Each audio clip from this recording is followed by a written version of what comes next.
speaking of bankrupt, we go back to the BBC again because, well, they're not bankrupt yet, but apparently they are now having to cut one of their legendary shows, as apparently it's known, down to 30 minutes to save some cash. No doubt, of course, because us people are cancelling a TV licence faster than Usain Bolt can run a 100-metre race. And the article says that the corporation has been tasked with finding £500 million in savings as a result of a 2-year freeze on the price of the TV licence. Well, I don't know. How about asking Gary Lineker for some money? Because let's face it, they pay him quite a lot of money, don't they, it seems. It has apparently already made changes to BBC News, merging its international and UK news channels earlier this year. Now, it has revealed that Newsnight, you know, that programme that people watch to fall asleep to quite often, will face a number of cuts and changes. These include 10 minutes being taken off its runtime and over half of its staff members being let go from their roles. Its investigative firms will also be axed, with a focus on switching to studio-based debates instead. Well, you know, perhaps that might mean we might get a balanced debate rather than being biased all the time, it seems. In many people's eyes anyway. There are apparently currently 57 members of the Newsnight team, and that will be cut to 23. So it just goes to show, doesn't it,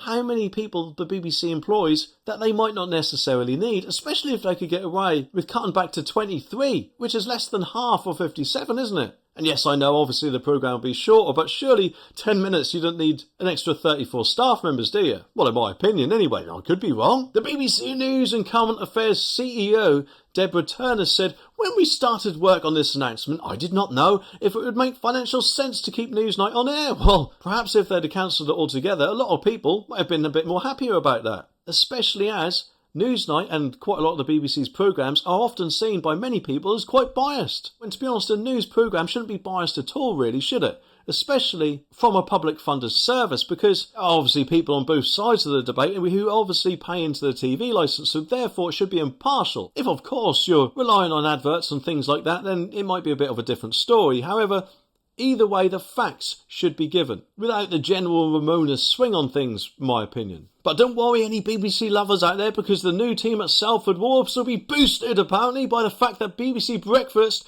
will be extended for an extra 15 minutes daily, meaning that it'll air from 6 a.m. to 9:30 a.m. Way, great aim.